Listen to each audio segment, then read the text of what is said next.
उत्तर देना चाहूंगा। इसके जनक पीवी चौहान जी का बहुत बहुत धन्यवाद।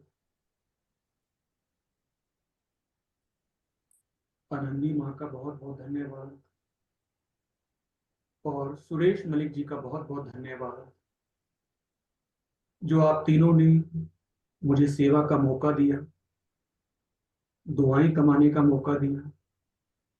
तहे दिल से आप तीनों का बहुत बहुत शुक्रिया।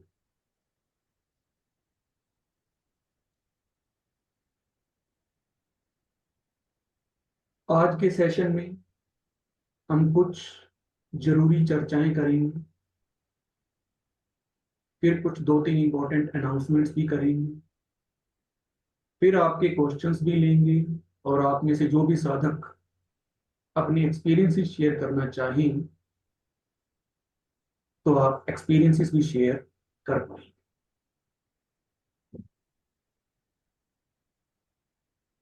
ये तो हम सभी जानते हैं कि एनडीएस या एएनडीएस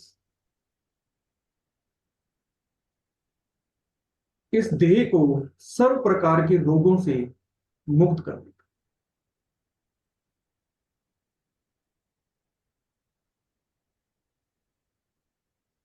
यह तो हम सभी जानते हैं।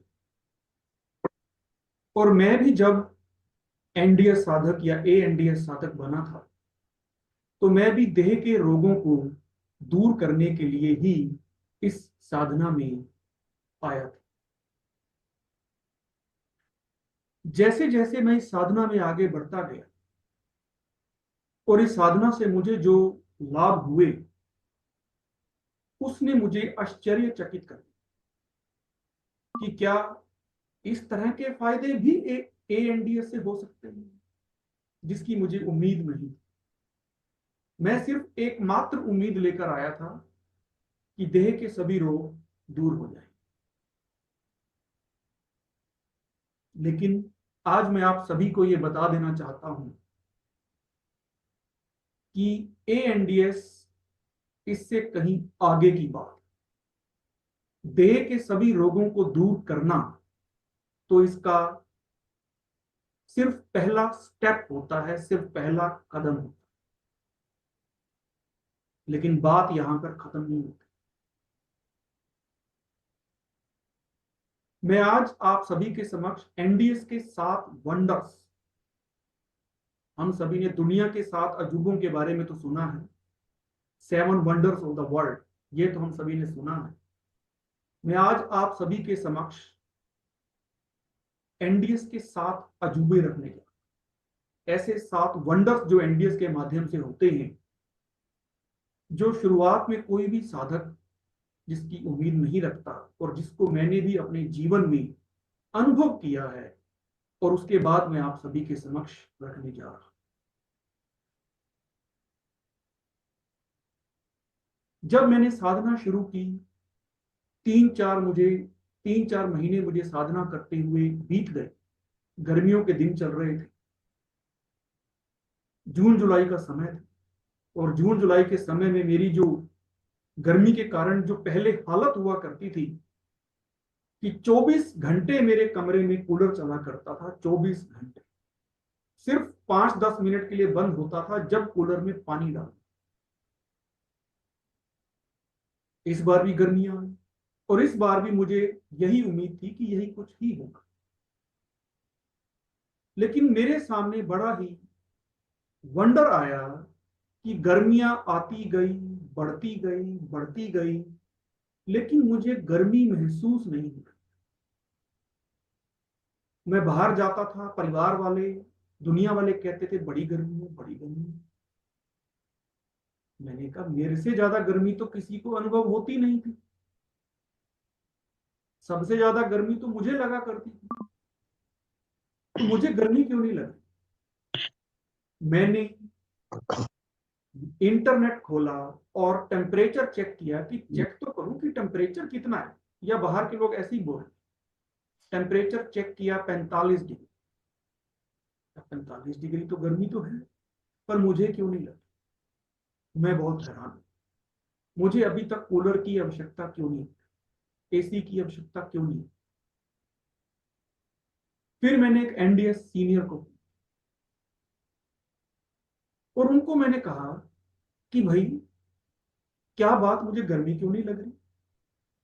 तो उनका जवाब आया कि जैसे जैसे हम इस साधना में आगे बढ़ते हैं तो गर्मी और सर्दी के चक्कर से दूर हो। मैंने कहा अच्छा, मैं बड़ा हैरान हूं। गर्मियों में गर्मी और सर्दियों में सर्दी लगनी बंद हो जाती है, इसकी तो मैंने कल्पना भी नहीं की थी। और मैं सच में वंडर खा गया कि क्या ऐसा भी संभव है। फिर धीरे धीरे टेम्परेचर और बढ़ा, 50 डिग्री सेल्सियस टेम्परेचर हुआ। तब हल्की हल्की गर्मी मुझे महसूस हुई, वो भी दोपहर के समय 2 से 4 के बीच में, या 12 से 2 इस समय पर महसूस होती थी। बाकी पूरा दिन में सिर्फ 2 घंटे कूलर चलाता था, बाकी 22 घंटे। और मैं वो शख्स था जो 24 घंटे कूलर ऑन करके बैठता था। और मैं ही वो शख्स हूं जिसने इस गर्मियों में सिर्फ 2 घंटे कूलर चलाया, वो भी 50 डिग्री टेम्परेचर में, 45 डिग्री में भी नहीं। और मैं 35 डिग्री से कूलर शुरू कर दिया करता था, और अब मैंने 50 डिग्री पर कूलर शुरू किया, वो भी 2 घंटे। फिर मैंने इसको और स्टडी करना शुरू किया तो मुझे पता चला कि हमें गर्मियों में गर्मी और सर्दियों में सर्दी इसलिए नहीं लगती कि बाहर गर्मी है और बाहर टेम्परेचर है और बाहर टेम्परेचर कम ज्यादा होगा। हमें गर्मियों में गर्मी और सर्दियों में सर्दी इसलिए लगती है क्योंकि हमारी बॉडी के अंदर टॉक्सिन्स होते हैं जो हमारी इम्यूनिटी को कम करते हैं। ये एक रहस्य मेरे सामने खुला कि गर्मियों में गर्मी और सर्दियों में सर्दी लगने का कारण बाहरी टेम्परेचर नहीं, हमारी बॉडी के अंदर टॉक्सिन, हमारी बॉडी की लो इम्यूनिटी। और जैसे जैसे हम अपनी बॉडी को डिटॉक्सिफाई करते चले जाते हैं, फास्टिंग से, एनीमा से और ग्रीन जूस, तो हमारी बॉडी सर्दी और गर्मी के प्रभाव से धीरे धीरे मुक्त होने। ये मैं अपने अनुभवों से कह रहा हूं, कोई सुनी सुनाई बात नहीं है। मैंने किसी भी लेक्चर में, किसी भी किताब में ये पढ़ा नहीं है, मैंने अपने जीवन में इसे अनुभव। फिर मैंने एनडीएस सीनियर से पूछा, अच्छा जब सर्दी आएगी तो? कहते तब सर्दी भी कम लगेगी। मैंने कहा मुझे तो यकीन नहीं है, मैं तो सर्दी में ठिठुरने वाला इंसान, 3 3 स्वेटर पहनने वाला इंसान, मुझे तब भी यकीन नहीं हुआ कि सर्दियों में सर्दी नहीं लगेगी। मैंने कहा चलो सर्दियों की वेट करते हैं।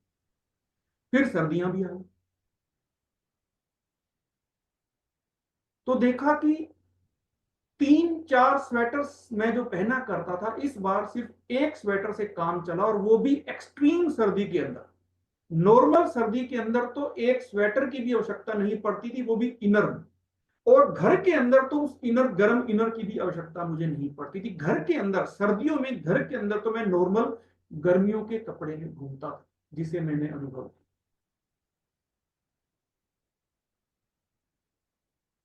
आप एसी और हीटर की आवश्यकताओं से मुक्त हो जाते हैं, एसी और हीटर की आवश्यकता आपको नहीं।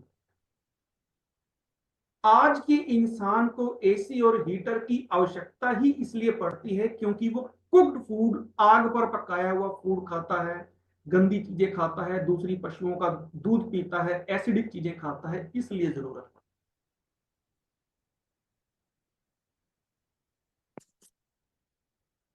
तो ये तो था एनडीएस का पहला वंडर। दूसरा वंडर जो मैंने तो अनुभव नहीं किया है, लेकिन मैंने बीबी चौहान जी से जब फोन पर बात की तो उन्होंने मुझे बताया, मैं उसको सुनकर भी बड़ा हैरान हुआ कि क्या ऐसा भी हो सकता। बीवी चौहान जी विदेश यात्रा पर सेवा में गए हुए थे। मैंने उन्हें फोन मिलाया, मेरे कुछ प्रश्न थे, उन्होंने उत्तर दिया, और उसके बीच में बातों बातों में उन्होंने मुझे बताया कि जब हम एनडीएस, या एनडीएस तो नहीं, जब हम एएनडीएस करते हैं तो जेट लैग की समस्या नहीं होती। जेट लैग अर्थात जैसे नॉर्मल इंसान अगर इंडिया से यूएसए में चला जाएगा तो उसको 2-3 दिन या 4 दिन वहां के टाइम जोन के हिसाब से एडजस्ट होने में टाइम लगेगा। उसको दिन में नींद आएगी, रात को जागे। अब वो अगर चाहता है कि यूएसए में जाकर भी रात को नींद आए और दिन में जागे, तो उस टाइम जोन के हिसाब से एडजस्ट करने में उसको 2-4 दिन लगे। लेकिन बीवी चौहान सर के साथ ऐसा नहीं होता। वो जब यूएसए जाते हैं, वो जब विदेशों में जाती हैं या विदेशों से भारत में आते हैं, तो उनका शरीर जिस टाइम जोन के अंदर प्रवेश कर रहा है, बॉडी उस टाइम जोन के हिसाब से अपने आप स्वयं एडजस्ट कर। आपको जेट लैग की समस्या नहीं होती। आप इंडिया में चाहे किसी भी टाइम से फ्लाइट पर चलें, जब आप यूएसए में फ्लाइट से उतरेंगे, अगर वहां रात होगी तभी नींद आएगी, अगर वहां दिन है तो आपको नींद आएगी ही नहीं, चाहे आप किसी भी टाइम जोन से क्यों ना। यह है एनडीएस का दूसरा अजूबा, दूसरा वंडर। हमने वर्ल्ड के 7 वंडर्स सुने हैं, अब हम एनडीएस के 7 वंडर्स सुनने जा रहे हैं। तीसरा अजूबा जो मुझे आनंदी माँ ने बताया, मैं उसको भी सुनकर बड़ा हैरान हूं। मैंने इसकी भी कल्पना नहीं की।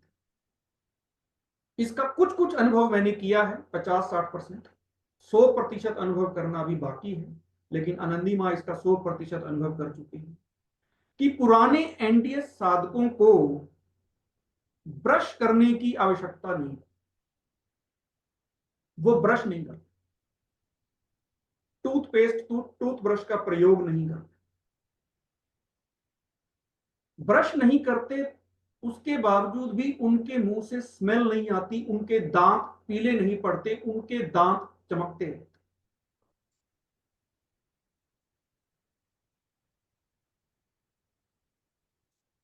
उसके बाद मैंने एकांत में बैठकर मनन चिंतन किया कि ये जो आज के लोगों के मुंह में से बदबू आती है सुबह उठते ही, या दांत टूटते हैं, या दांतों में कीड़ा पड़ता है, या दांत पीले होते हैं, इसका कारण भी कुक्ड फूड और ये मिल्क प्रोडक्ट्स।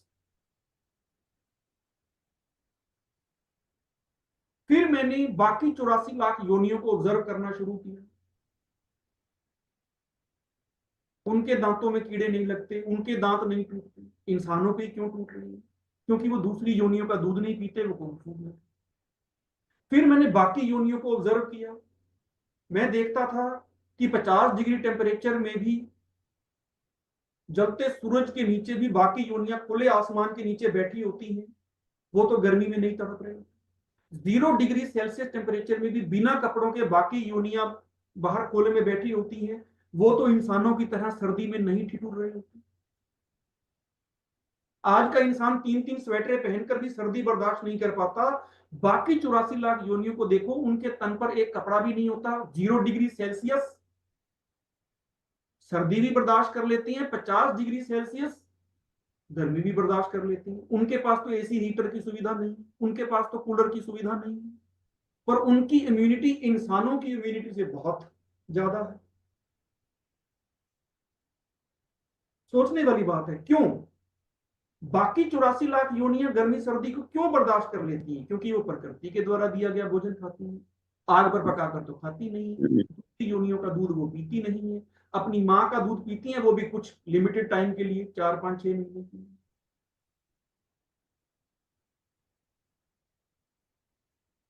फिर एक और एनडीएस वंडर मुझे जानने को मिला, नरहरि भाई पांड्या जी के थे। उनके साथ भी मैं एक बार फोन पर बात कर रहा था। उन्होंने मैंने उनसे कोविड-19 के बारे में बात चली। मैंने उनसे पूछा कि क्या आप लोगों ने कोरोना के समय, कोविड-19 के समय वैक्सीन लगवाई थी? तो पांड्या जी ने कहा नहीं, हमने वैक्सीन नहीं लगवाई, हमें वैक्सीन की आवश्यकता नहीं है।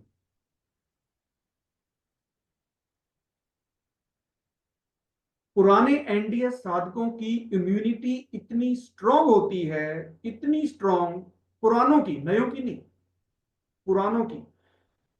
कोविड-19 जैसा वायरस भी उनको अटैक ना कर पाए तो कम से कम 4-5 साल का एनडीएस की साधना का अनुभव होना चाहिए। इतने समय के बाद आपकी इम्यूनिटी इतनी स्ट्रांग हो जाती है कि कोविड-19 जैसा वायरस भी आपका कुछ नहीं बिगाड़ सकता। इवन पांड्या जी मुझे बताते थे कि हम तो कोरोना पेशेंट्स के पास जाकर बैठते थे, उनकी देखभाल करते थे, हमें तब भी कुछ नहीं।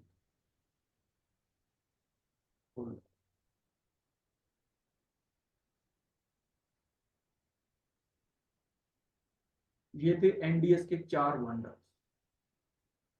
पांचवा वंडर जो मैंने बीवी चौहान जी की एक बुक में पढ़ा, उनके द्वारा लिखी गई बुक्स में पढ़ता रहता हूं।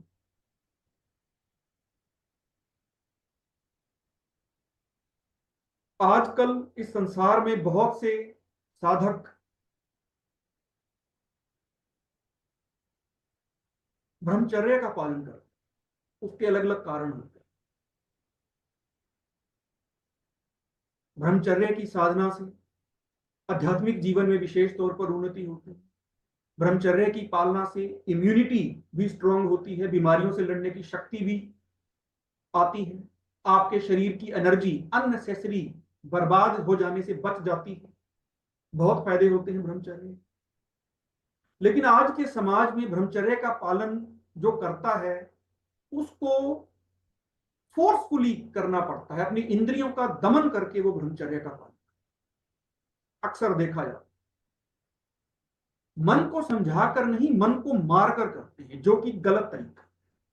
हमें मन को मारना नहीं होता, हमें मन को समझाना होता। इसके बारे में फिर कभी हम डिटेल में बात करेंगे, हमारी मीटिंग्स तो होती ही रहेंगी आने वाले समय में।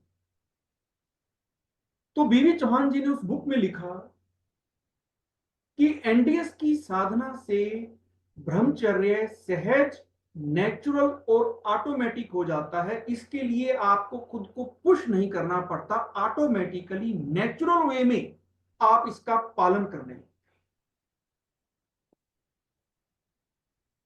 क्योंकि हम एसिडिक फूड, दूध, कुक्ड फूड, नमक, मसाले, तेल, ये सब कुछ छोड़ चुके हैं।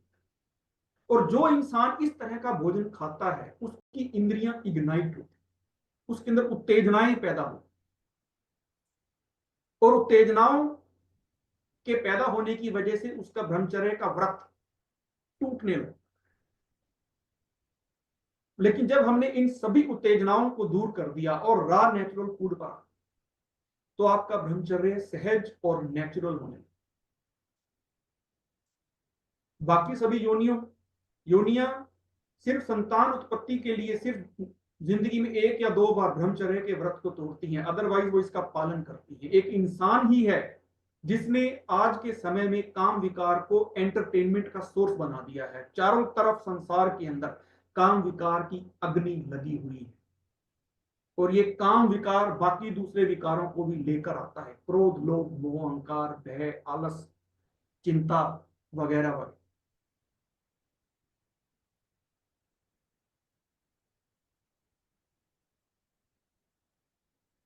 मैं सोचा करता था कि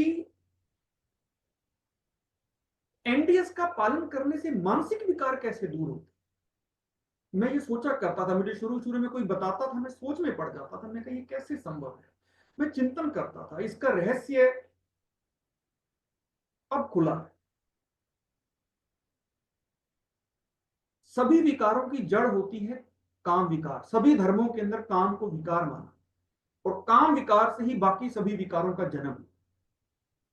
और एनडीएस डायरेक्ट काम विकार पर ही अटैक कर, उसको उससे मुक्त कर देता है, ब्रह्मचर्य को सहज और नेचुरल बना।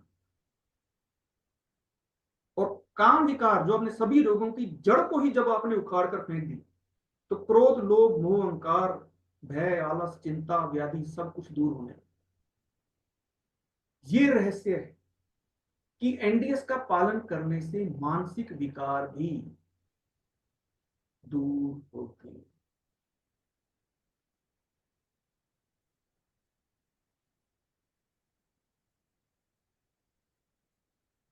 एनडीएस का छठा वंडर, छठा अजूबा,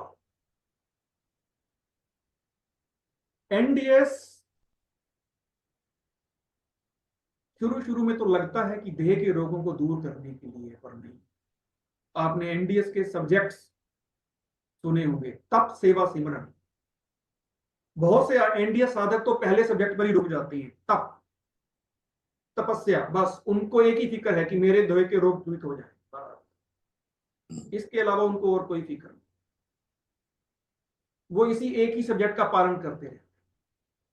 जो थोड़े से और श्रेष्ठ एनडीएस साधक होती है वो दूसरे सब्जेक्ट की तरफ जाते, सेवा। वो सिर्फ अपनी फिक्र नहीं करते, वो दूसरों की भी फिक्र करते। जो ज्ञान उन्हें मिला है वो दूसरों को भी बांट, जो फायदा उन्हें एनडीएस से हुआ है वो दूसरों को भी इसके लिए लाभान्वित करने की कोशिश करते। उनके मन में हमेशा यही लगन रहती है कि जो खजाना मुझे मिला है वो सबको मिले, वो सारी दुनिया को।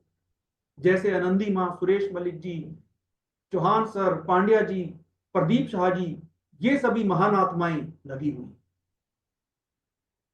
सेवा, इसको कहते हैं सेवा।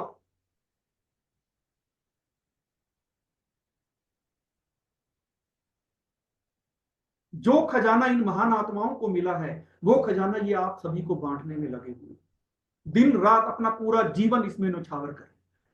अपने परिवार को भी साइडलाइन कर दिया और समाज के लिए स्वयं को समर्पित कर, 24 घंटे सेवा की धुन लगी हुई। 24 घंटे यही फिक्र है कि मानवता का भला हो। ये होती है सेवा। खुद का तो भला कर लिया, पूरे संसार का भला। और इस सेवा से दुआओं की कमाई होती, और इन दुआओं की कमाई अगले कई जन्मों तक हमारे साथ। जो भी पैसा कमाएंगे, जो भी कागज के नोट, कागज के टुकड़े कमाएंगे, वो तो यहीं छोड़ जाएंगे।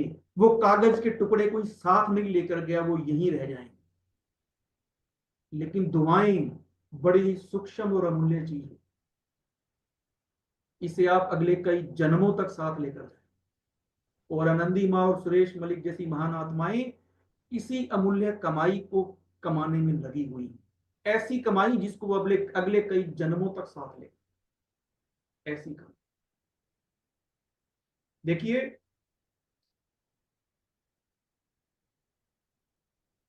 खुद को संपूर्ण रूप से स्वस्थ रखने के लिए इस सेवा सब्जेक्ट का भी बहुत बड़ा महत्व है। जैसे कि मान लीजिए, आपने बहुत बार सुना भी होगा कि किसी का बहुत खतरनाक एक्सीडेंट हो, और ऐसा एक्सीडेंट कि उसमें बचने की उम्मीद नहीं, लेकिन वो उसमें से बच कर निकला, और फिर वो कहते हैं कि तो परमात्मा ने बचा। अरे, परमात्मा ने एक को बचा लिया और दूसरे को नहीं बचाया, तो परमात्मा पार्शियलिटी करता है? एक्सीडेंट तो बहुतों को होता है। अब कोई कहता है मुझे तो परमात्मा ने बचा लिया, या दूसरे को परमात्मा ने नहीं बचाया? परमात्मा कभी पार्शियलिटी नहीं करता।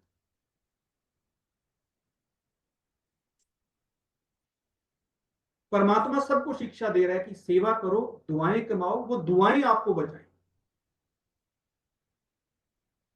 जिस किसी का भी भयंकर एक्सीडेंट हुआ, बचने की उम्मीद नहीं थी, वो बचकर बाहर आ गया, मतलब उसका दुआओं का खाता बड़ा श्रेष्ठ था, उसको उसकी दुआओं ने बचा। ये दुआएं आपके जीवन को संपूर्ण रूप से निर्विघ्न बना देंगी। जब आप सेवा करोगे तो आपके परिवार के अंदर जो भी कलह कलेश है, आपके अपने परिवार में किसी के साथ नहीं बनती है, किसी के साथ झगड़ा होता है, आपको कुछ फाइनेंशियल लॉसेस हो रहे हैं, आपके पड़ोस में आपका कोई झगड़ा चल रहा है, किसी के साथ कोई डिस्प्यूट चल रहा है, कोई लीगल केस चल रहा है, वो सारे खुद ब खुद सोल्व होने लगेंगे, खुद ब खुद समाप्त होने लगेंगे, अगर आप दुआओं की कमाई करो। और इन दुआओं की कमाई होगी सेवा के माध्यम। जो भी खजाना आपको एनडीएस से मिला है वो लोगों को, दूसरों को पहुंचाना है, बांटना है। सेवा करने के भी अलग अलग तरीके हैं। पहला तरीका, आप सभी सबसे पहले तो आपको जो भी ज्ञान मिला है भोजन का, प्रकृति का, वो दूसरों को बांटे। दूसरा तरीका, जहां भी शिविर लगता है, जहां भी कैंप लगता है, वहां सेवा करने पहुंचे। अगर आप वाचा सेवा कर सकते हैं तो वाचा सेवा कीजिए। कर्मणा सेवा कर सकते हैं तो कर्मणा सेवा कीजिए, वह खाना बनाने की सेवा, रेसिपीज बनाने की सेवा कीजिए, रेसिपीज परोसने की सेवा कीजिए, वहां पर जिज्ञासुओं के प्रश्नों का उत्तर देने की सेवा कीजिए, और नहीं तो उनका बिस्तर बनाने की सेवा कीजिए, और नहीं तो किसी को 2 एनीमा पोट गिफ्ट कर दीजिए। सेवा किसी ने करनी हो तो बहुत तरीके हैं सेवा करें। अगर और भी कुछ नहीं तो जो हमारे आश्रम है, जैसे सुंदरनगर में सेंटर है, जैसे पंजाब होशियारपुर में है, हरिद्वार में है, और अगर आपको परमात्मा ने फाइनेंशियली अच्छा खासा स्ट्रोंग रखा हुआ है तो कुछ धन डोनेट कर दीजिए। उस धन का प्रयोग वहां पर जो मरीज आएंगे उनकी सेवा के लिए, उनके इलाज के लिए किया जाएगा, उनके पालन पोषण के लिए किया।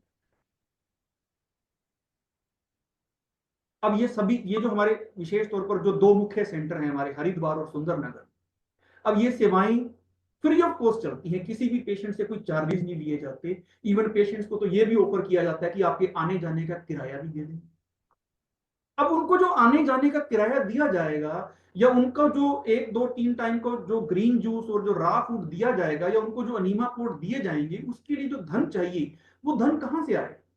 कोई बिजनेस तो चल नहीं रहा हमारा, हमारे कोई सोर्स ऑफ इनकम तो है नहीं। वो धन हम सभी के सहयोग से आएगा, हम सभी सहयोग करेंगे तो वो धन आएगा, और आप सभी के सहयोग से ही चल रहा है। उसके लिए निमित्त परमात्मा ने सुरेश मलिक जी और आनंदी माँ को बनाया है। आप उनसे कांटेक्ट करें, जिसकी भी सहयोग करने की इच्छा हो वहां पर सहयोग दें। आप चाहें, अगर आपके पास धन नहीं है तो भी कोई बड़ी बात नहीं, वहां पर तन से जाकर सेवा कीजिए।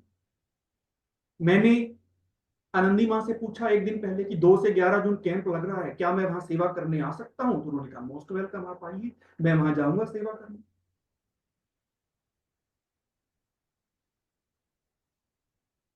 आप भी आ सकते हैं, आपकी जो विशेषता है उसको वहां सेवा में लगाइए, और कुछ नहीं तो आकर अपना एक्सपीरियंस ही सुना दीजिए कि आपका एनडीएस का क्या एक्सपीरियंस है। और कुछ नहीं तो घर बैठकर मनसा सेवा, अपने सामने विजुलाइज कीजिए पूरी दुनिया के लोगों को, और स्वयं को अपने ऊपर, मस्तक के ऊपर विजुलाइज कीजिए अपने इष्ट को, जिसको भी आप मानते हैं, और विजन बनाइए कि वहां से, उस इष्ट से, आपके परमात्मा से आपको एनर्जी मिल रही है, और आपसे होते हुए विश्व की लाखों करोड़ों आत्माओं तक एनर्जी प्रवाहित हो रही है, और उनको भी भोजन और प्रकृति का सच्चा ज्ञान प्राप्त हो रहा है। वो सभी आत्माएं भी स्वच्छ निरोगी हो रही हैं, स्वच्छ हो रही हैं, सुंदर हो रही हैं। घर बैठकर रोजाना 5-10 मिनट इस तरह से मनसा सेवा किया कीजिए, दुआएं दिया कीजिए। खास तौर पर सुबह उठते ही अगर आप करेंगे तो ये दुआएं रंग लाती हैं, दुआएं चमत्कार दिखाती हैं। विजन बनाया कीजिए कि हमारे सुंदर नगर के सेंटर में जितने भी साधक इलाज के लिए आए हुए हैं उनको अपने सामने विजुलाइज कीजिए, और उनको अपने इष्ट से एनर्जी लेकर उनकी ओर प्रवाहित कीजिए, विजन बनाइए। वो सभी ठीक हो रही हैं, ठीक होकर अपने अपने घरों में जा रहे हैं, और आगे जाकर अपने अपने समाज के अंदर ज्ञान बांट रहे हैं, और बाकी सभी आत्माओं को भी एनडीएस का परिचय। इस तरह से तन मन धन जिस भी तरह से आप सेवा देना चाहें आप दे सकते। ये था सेवा सर। और कुछ चुनिंदा साधक होते हैं जो फिर इसके बाद भी आगे बढ़ते हैं, सिमरन। सिमरन किसका? परमात्मा का सिमरन। ये तीसरा और आखिरी सब्जेक्ट है एनडीएस। ये एनडीएस देह के रोगों, सिर्फ देह के रोगों को दूर करने के लिए नहीं है, ये परमात्मा से मिलन बनाने के लिए। ये आपके मन को क्लैरिफाई करता है, और परमात्मा से मिलन बनाने का सबसे अच्छा तरीका होता है मेडिटेशन, ध्यान, योग, तपस्या। मेडिटेशन करने के हजारों तरीके हैं, जो मर्जी तरीका कीजिए, पर मेडिटेशन का अभ्यास कीजिए, अपने मन को नियंत्रित कीजिए, अपने मन को उस एक इष्ट में लगाइए। जो एनडीएस करने के बाद बहुत सहज हो, तो तप सेवा सिमरन। तो छठा वंडर जो मैंने एनडीएस में आकर सीखा या पाया, वो ये कि एनडीएस आध्यात्मिक जीवन में आगे बढ़ने का बहुत ही पावरफुल टूल है। आपने चाहे कोई भी रास्ता चुन रखा है आध्यात्मिक जीवन में आगे बढ़ने का, किसी भी आध्यात्मिक संस्था के साथ आप जुड़े हुए हो, उसके साथ आप एनडीएस को चला सकते हैं। मैं जैसे ब्रह्मा कुमारी के साथ जुड़ा हूं, मैं ब्रह्मा कुमारी को भी साथ साथ फॉलो कर रहा हूं, एनडीएस को भी कर रहा हूं। आप किसी भी संस्था के साथ जुड़े हो सकते हैं। राम शरणम जैसे और जितने भी सत्संग हैं या और भी जो हैं, चाहे आप हिंदू हैं, चाहे मुस्लिम हैं, चाहे सिख हैं, चाहे ईसाई हैं, क्राइस्ट को मानते हैं, जीसस को मानते हैं, किसी को भी मानते हैं, गुरु नानक देव को मानते हैं, जिसको भी मानते हैं, जिस भी धर्म को अपनाकर आप आगे बढ़ रहे हैं, उसके साथ आप एनडीएस को, ये एनडीएस आपको आपकी धार्मिक राह पर आगे बढ़ने में बहुत तीव्रता से आपकी मदद करे। ये भी मैं अपने अनुभवों से कह, मैं एनडीएस करने से पहले भी मेडिटेशन करता था, मैं अब एनडीएस करने के बाद भी मेडिटेशन कर रहा हूं, तो बड़ा फर्क है। मन और बुद्धि बड़ी सहज रीति से एकाग्रचित होने लगते हैं। मैंने इसकी भी कल्पना नहीं की कि ये फायदा भी होगा एनडीएस, मैंने नहीं सोचा।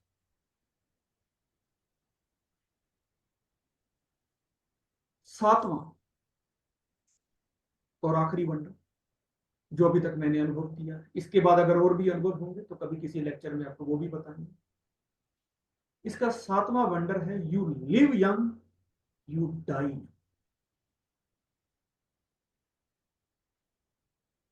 आप नौजवान होकर ही जिंदगी जीते हो और नौजवान होकर ही मरते हो, आपको बुढ़ापा नहीं आएगा।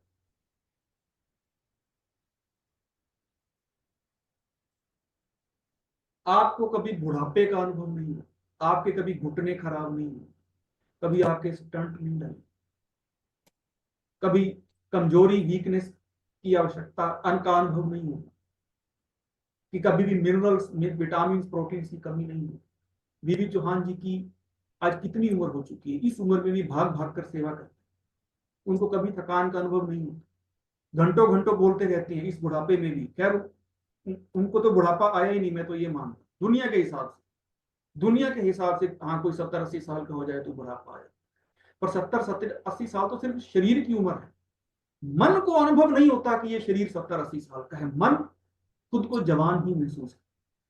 अस्पताल में तड़प तड़प कर मृत्यु नहीं होगी। हाँ एनडीएस में कहते हैं कि हाँ आपको अमर भर का वरदान तो नहीं मिलता एनडीएस। किसी ने पूछा भी क्या एनडीएस से अमर भर का वरदान मिल सकता है कि मृत्यु ही ना हो, ना ये वरदान तो नहीं मिल सकता, लेकिन हाँ मृत्यु तो होगी आपकी एक दिन, पर सुखद मृत्यु होगी। अस्पताल में तड़प तड़प कर करा करा कर आहें भर भर कर शरीर नहीं छोड़, एक झटके में आत्मा शरीर को छोड़ देगी, जैसे मक्खन से बाल निकल गए आपको पता था। मृत्यु तो ऐसी होनी चाहिए, सुखद मृत्यु, कि आत्मा कब इस शरीर को छोड़कर बाहर निकल जाए शरीर को भी पता। वो मृत्यु नहीं कि अस्पताल में पड़े हैं 3-6-9 महीने से, ग्लूकोज की बोतलें चढ़ रही हैं, टेस्ट पर टेस्ट हो रहे हैं, करा रहे हैं, ना नींद आ रही है, ना सो पा रहे हैं, ना जाग पा रहे हैं, ना चल पा रहे हैं, ना उठ पा रहे हैं, ना बोल पा रहे हैं और तड़प रहे हैं पल पल। ऐसी मृत्यु नहीं। ये मृत्यु भी सारा जीवन जो शरीर में गंदगी डाली है, जो गंदगी खाया, ये उसी का परिणाम। अपने शरीर को पूरी तरह से स्वच्छ कर दीजिए, आपकी मृत्यु बहुत ही सुखद होगी। You live young you die young, जवान ही जीते हो आप और जवान ही मरते।